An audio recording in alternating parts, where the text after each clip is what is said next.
दोस्तों, इस वीडियो में आप देखेंगे एक फैंटेसी एडवेंचर मूवी की कहानी। रहस्य और रोमांच से भरपूर ये फिल्म आप लोगों को भरपूर मनोरंजन करेगी, इसलिए वीडियो को पूरा आखिर तक जरूर देखें। चलिए अब कहानी शुरू करते हैं। फिल्म की शुरुआत में प्राचीन मिस्र के एक मकबरे की दीवार तोड़कर कुछ लोगों को मकबरे के अंदर जाते हुए दिखाया जाता है। इन लोगों का सरदार एक कबीले का मुखिया मार्कोस होता है। कबीले के पुजारन सरदार मार्कोस से कहती है, जिस शक्तिशाली जादुई तलवार की आप इतने दिनों से तलाश कर रहे थे वो इसी मकबरे में मौजूद है। मार्कोस कहता है, लेकिन हम यहाँ उसे कैसे पहचानेंगे? तो पुजारिन ध्यान लगाकर अपना बाज उड़ाती है। बाज उड़कर सांप लिपटे हुए एक ताबूत की ओर जाता है। ये देखकर पुजारन उस ताबूत के पास जाकर मार्कोस से कहती है, वो शैतानी तलवार इसी के अंदर है, पर इस तलवार का इस्तेमाल करने वालों को इसकी बुराई के साथ साथ इसके द्वारा की गई हत्याओं का पाप भी मिलता है। मार्कोस कहता है, मुझे इससे कोई फर्क नहीं पड़ता। फिर वो अपने आदमियों से ताबूत खुलवाकर तलवार निकाल लेता है। तलवार उसके हाथ में आते ही तलवार की बुराई भी उस पर हावी हो जाती है और इसी तलवार की शक्ति से वो एक एक करके मिस्र के कई राज्यों को तबाह करते हुए उस पर कब्जा कर लेता है। उसका आतंक इतना बढ़ जाता है कि वो खुद को सभी कबीलों का भगवान घोषित कर देता है और पुजारिन से कहता है, स्कॉर्पियन किंग नाम का मेरा एक पुराना दुश्मन है। वो मेरे साम्राज्य विस्तार को चुनौती दे सकता है, इसलिए उसे जल्दी से जल्दी ढूंढकर खत्म करवा दो। तो पुजारिन स्कॉर्पियन किंग की तलाश में अपने बाज को भेजती है।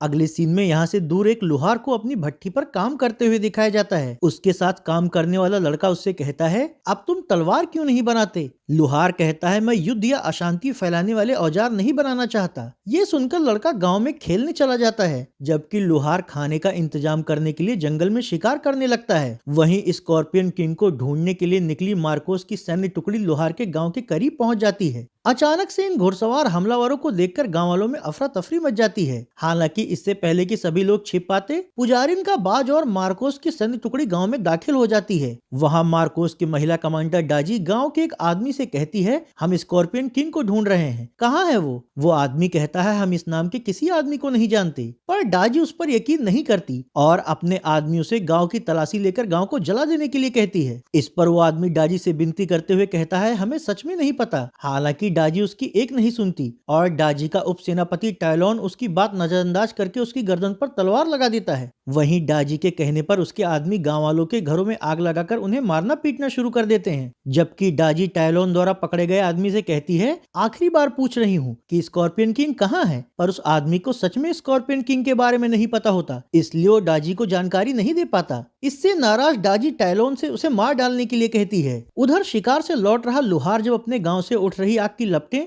तथा लोगों की अफरा तफरी देखता है तो वो जल्दी से अपनी गांव की ओर आ जाता है और गांव के आदमी के गर्दन पर तलवार रखकर उसे मारने जा रहे टायलॉन से कहता है, तुम जो कोई भी हो इसे छोड़ दो, मैं ही हूँ स्कॉर्पियन किंग। ये सुनते ही टायलॉन लोहार को मारने के लिए उसकी ओर दौड़ता है, पर लोहार उसके हमलों से बचते हुए उसे और उसके साथियों से भिड़ जाता है और एक एक करके उन्हें मारने लगता है। वो अकेले ही उन लोगों को बुरी तरह मार काट रहा होता है। अब उसे काबू में न आते देखकर घुड़सवार सैनिक उस पर धोखे से तीर चला देते हैं। हालांकि एक के बाद एक कई तीर लगने के बाद भी लोहार उन तीरों को तोड़ देता है और फिर से बाकी के सैनिकों को मारने लग जाता है। पर घायल हो जाने की वजह से वो लड़ते लड़ते लड़खड़ाने लगता है। ये देखकर उसके साथ काम करने वाला बच्चा उसकी ओर भागता है, लेकिन डाजी उस बच्चे को पकड़कर उसकी गर्दन पर चाकू लगा देती है। इस पर लोहार डाजी से कहता है, बच्चे को छोड़ दो। तो डाजी कहती है, पहले मेरे आदमियों को मारना बंद करो। आखिरकार बच्चे को बचाने के खातिर स्कॉर्पियन किंग हथियार डालकर घुटनों पर बैठ जाता है, लेकिन बेरहम डाजी फिर भी बच्चे का गला काट देती है और फिर घायल स्कॉर्पियन किंग के सिर पर वार करके उसे भी बेहोश कर देती है। इसके बाद डाजी के आदमी उसे एक पिंजड़े में डालकर मार्कोस के पास ले जाने के लिए निकल पड़ते हैं।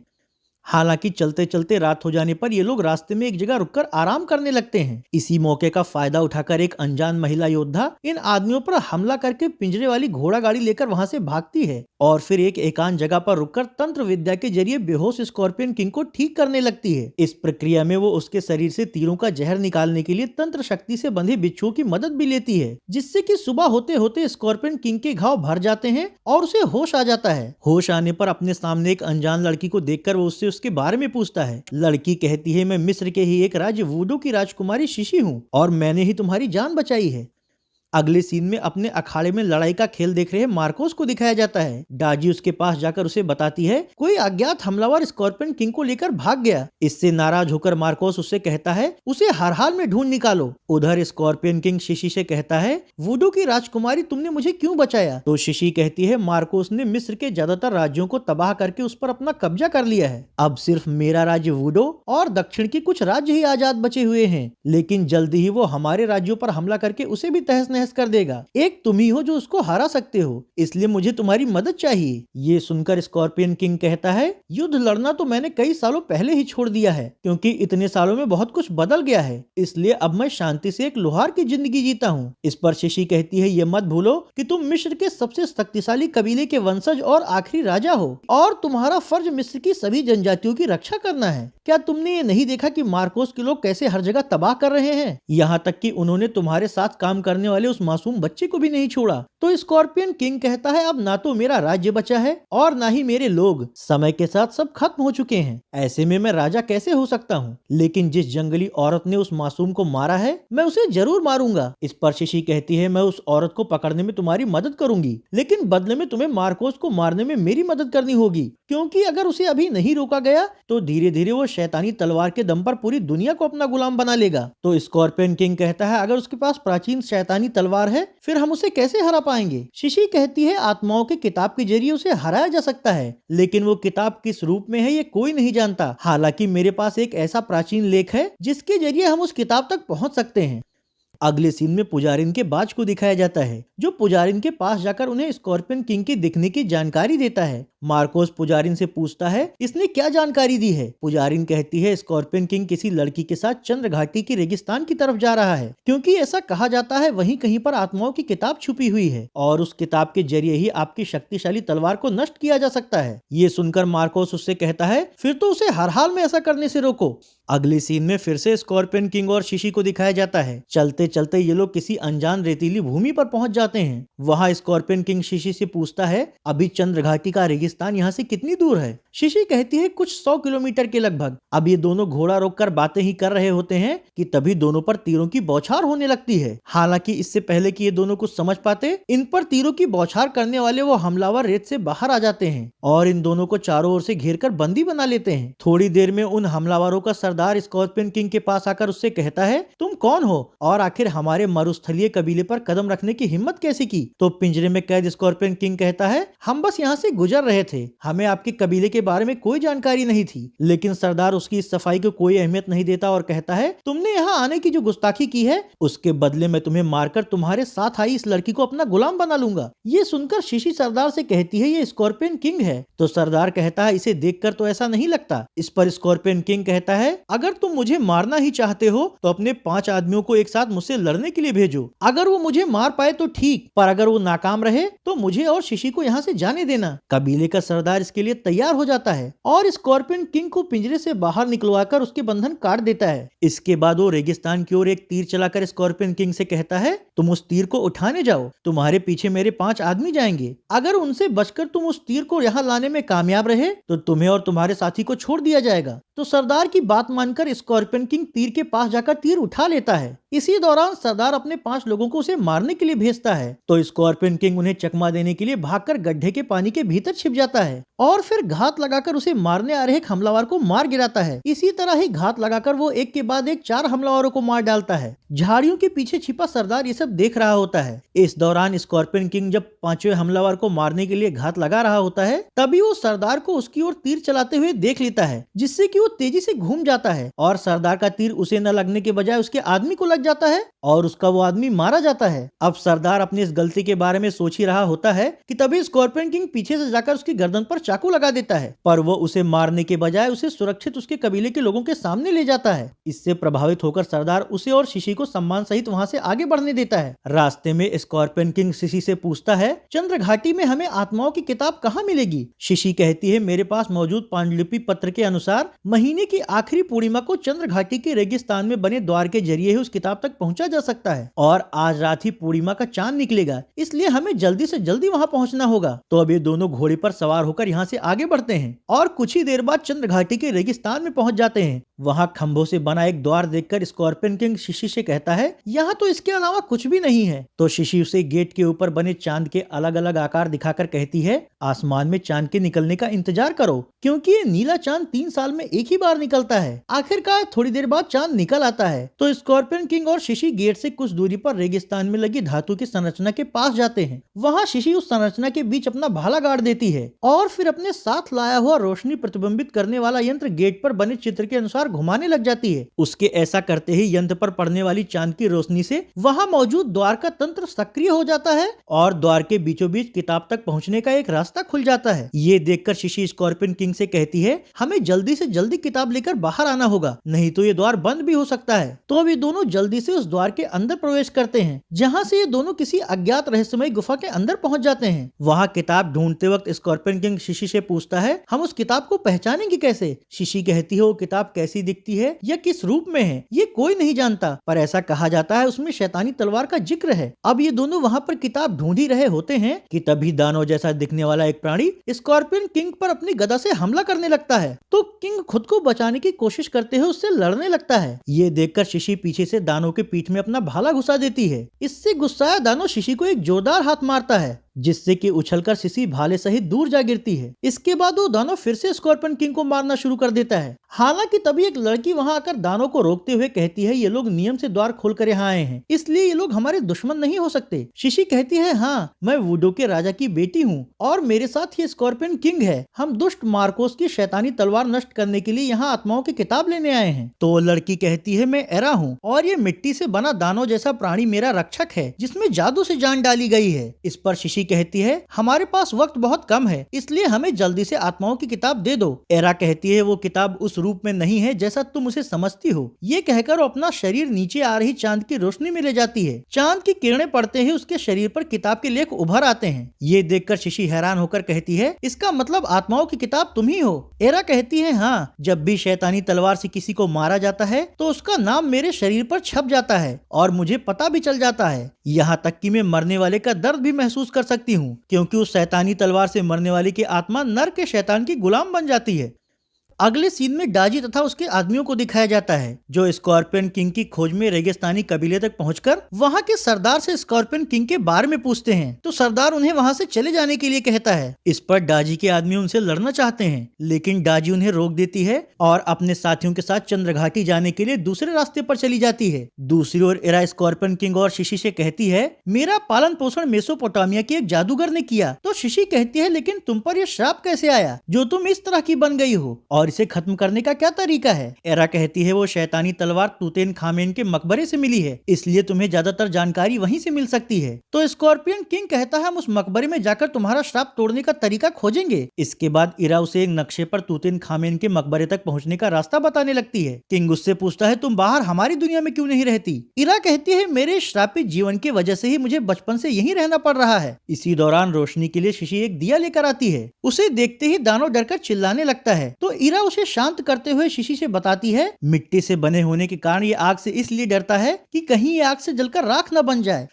अगले सीन में डाजी और उसके आदमियों को दिखाया जाता है। टाइलॉन डाजी से कहता है, हम यहाँ चंद्र घाटी तक पहुँच तो गए हैं, पर ये रेगिस्तान बहुत बड़ा है, इसलिए हम दोनों यहाँ से 2 अलग अलग टुकड़ियों में उन्हें अलग अलग दिशाओं में खोजेंगे। डाजी कहती है, ठीक है। तो वे दोनों अलग अलग टुकड़ियों में बंटकर अलग अलग दिशाओं की ओर निकल जाते हैं। दूसरी ओर दानव रक्षक इरा से कहता है, मैं भी इस सफर में तुम्हारे साथ चलूंगा, पर स्कॉर्पियन किंग और एरा उसको साथ ले जाकर कोई खतरा नहीं उठाना चाहते थे, इसलिए गुफा से बाहर आते वक्त वो लोग गुफा के द्वार पर आग जला देते हैं, जिससे कि रक्षक दानव उन लोगों के पीछे नहीं आ पाता और वो चिल्लाते हुए एरा से कहता है, मेरे बिना तुम्हारी हिफाजत कौन करेगा? हालांकि फिर भी वो लोग उसे वहीं छोड़कर गुफा से निकल जाते हैं तथा घोड़ों पर सवार होकर तूतेनखामेन के मकबरे की ओर जाने के लिए निकल पड़ते हैं। थोड़ी ही देर में डाजी अपने लोगों के साथ चंद्र घाटी के रेगिस्तान में बने द्वार तक पहुंच जाती है, लेकिन जब उसे वहां कोई नहीं मिलता तो वो स्कॉर्पियन किंग को ढूंढने के लिए दूसरी दिशा की ओर चली जाती है। इधर स्कॉर्पियन किंग शिशी और एरा के साथ समुद्र के किनारे पहुंचकर वहां विश्राम करने के लिए रुकता है, लेकिन तभी बदकिस्मती से टाइलोन की सैन्य टुकड़ी वहां पहुंचकर इन लोगों की घेराबंदी करने लगती है। ये देखकर शिशी अपना भाला लेकर तथा किंग अपनी तलवार लेकर उन लोगों से भिड़ जाते हैं और एक एक करके उन हमलावरों को मारने लगते हैं। ये देखकर सभी घुड़सवार हमलावर एक साथ इन लोगों पर हमला करने की कोशिश करते हैं, पर तभी रक्षक दानव भी वहां आ जाता है और उन हमलावरों पर अपनी गदा लेकर टूट पड़ता है। अब अपने ज्यादातर आदमियों के मारे जाने से गुस्साए टायलोन स्कॉर्पियन किंग से अकेले लड़ने की कोशिश करता है, लेकिन किंग बड़ी ही फुर्ती से तलवार घुसाकर उसे मार डालता है।